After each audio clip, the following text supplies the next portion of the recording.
Good afternoon, everybody. Please, Luca, take a seat. Thank you for all being here for this session. I can see you've all turned up for it. Thank you very much indeed. Before we start, I think we're just going to roll a little video to set some context. So, Veronica, I think you kindly said you'd do the clicking for me. Thank you. Water. From an early age, we learn to respect it. Others, an exceptional few, learn to embrace it, rise from it, and become legendary. For the athletes of World Aquatics, we are united by passion and strength, years of grueling training, and the determination to be the best. Faster, farther, harder. We dive in head first, smash world records, and stand united in victory. We are warriors, fighting battles without ever touching the ground. Dancers rising from the depths in a choreography of strength and art. Acrobats spinning towards the water at breakneck speeds. We're stars reaching to shave off fractions of a second with every stroke. We are navigators unleashed over 10 kilometers of untamed oceans.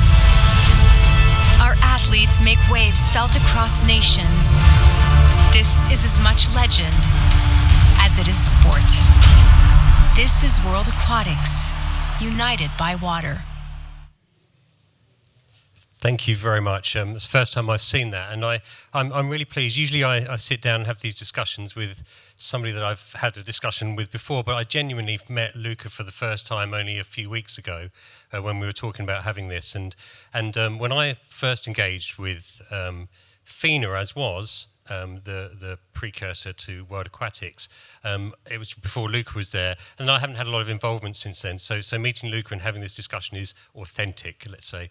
Luca, tell us a little bit about your role at World Aquatics and that sort of evolution from FINA and your content management, and how that's all come about under this new branding. Yeah, good evening, everyone.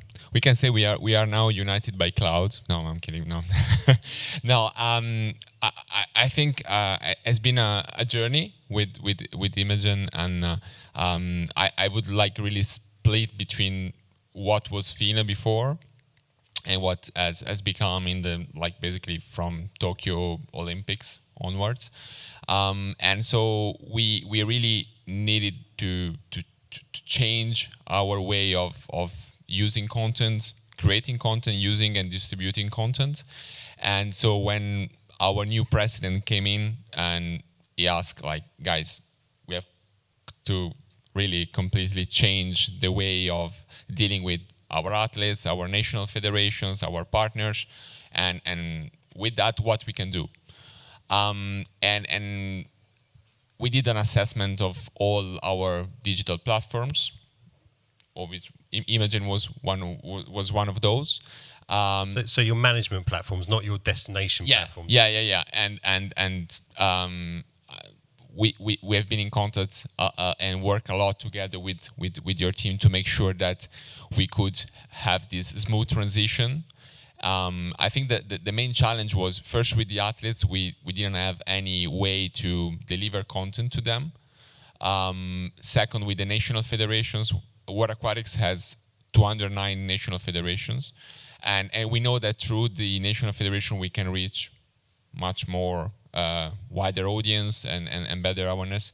So we needed a tool that could make this content alive for them. What's what interesting there, and was you said athletes as well. So you're letting athletes access the content that's you're producing, that's within your system. And I presume when we heard a bit of this with the rugby presentation earlier, that's because they're getting a lot of engagement naturally themselves as athletes. That is good for the brand and good for the sport. Is that right? You're letting them come into your content management systems to find content that they can use. Yes, that's it. Last week we had a workshop with the Olympic Committee for Paris 2024, and I would say the main concept they were presenting as one thing that will be unforgettable for Paris is that they are comparing athletes to media. So they are defining athletes as a new media category, because of course through the athletes you can have content from the village, from the venues, celebration, emotions, and that's why we need to deal directly with the athletes and providing them this content that can tell their story through their network, their social media handles, and so yeah, we let athletes access the platform, which was not the case in the past when we were using mainly Imagen for video purposes, mainly for sharing and selling video clips with broadcasters. So we added all the imagery, the photos on the platform, as well as videos, and athletes can access the platform and take the content from there. That's very interesting, and also it came up in the last discussion just at the end. There is this sort of this engagement of the youth Generation Z, engaging a lot more with the athletes, I presume, than necessarily directly with the federation's brand. Do you find the broadcasters getting frustrated by that relationship of letting the athletes have rights as well as the rights that they're paying a lot of money for, or is it symbiotic? How does that all work?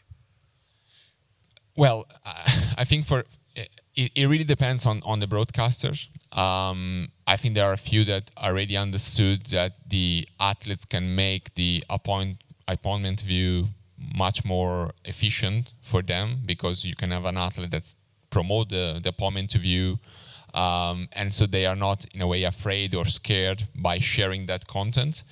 And maybe there are other broadcasters that are a bit more conservative on this point of view. I have to say sometimes my colleagues from the broadcast team, they want to shoot me because like my role is also trying to every time to push forward to say, okay guys, let's try to share this content with the athletes, with the national federations, even though maybe it was not something planned, but let's ask the broadcaster if they allow us, because I think the key is there to make our events better. Of course, there is a huge competition between different sports, so the offer is such a big offer, and so we have to make sure that if we want aquatics to be relevant in swimming, of course, first, but also the other sports, we need also the support of our athletes and our stakeholders. Your ambassadors are the athletes themselves. Okay, well, it's nice to hear that it has been seen in such light that it can all work together very nicely. So obviously the next question is, what is the future for all of your content management plans, your content management strategy at World Aquatics? What do you see coming next? I mean, of course, I could say that AI or I don't know, cloud and all these kind of more technological things are part of a development plan for us, and I would say this as our colleagues were saying before, is part of what can be the development plan, but again, I think the emotional part comes first. So our plan is to privilege all these tools or platforms or technologies that can allow us to tell the story. And so I think we have done this greatly together with Imagen and also other ways of creating content, for example, of packaging this content. So we'll continue in that direction, and try to really tell the story, the emotional story behind these great athletes around the world, because they are really great. What they are doing. I mean, I'm watching like live a lot of aquatics events, and it's great, really. I'm sure, I have never actually been to a large aquatics event, but I can imagine that there is a fantastic vibe within those arenas. And the UGC, the athletes generating their own content, and we heard earlier about the rugby players wanting to use a selfie stick and really enjoying that. Are you finding that the athletes are wanting to create their own content, and is that coming back to the federation, or is it just going out on the athletes' channels? So most of the times athletes, they don't know what rights they have in terms of video production. So sometimes they go live on Instagram filming the venue, and it was like, you can't do that. But I mean, it happens. And of course, we always try to brief the athletes to make sure that they are not doing something that can bother our broadcasters, our right holders.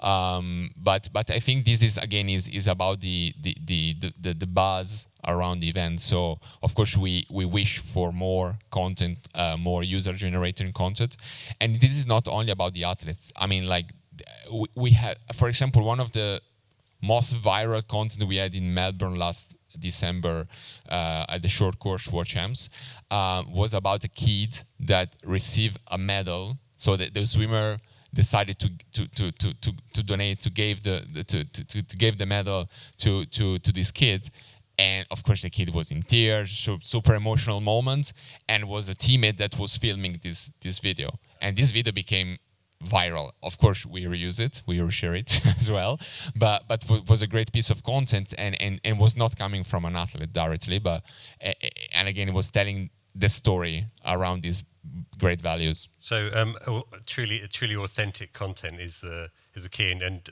no production can make anything like that. You can't plan for it. You don't know when those moments are going to happen, but you've just got to provide the tools to make sure that when they do, you've captured them. Well, thank you very much. Our time clock has ticked down, and I know we're standing behind a very prestigious award very soon, or some commentary. But Luca, thank you very much for taking time to talk to me and talking to the room here. And I hope that everybody has the opportunity to engage with the sport of aquatics. Thank you so much. Thank you.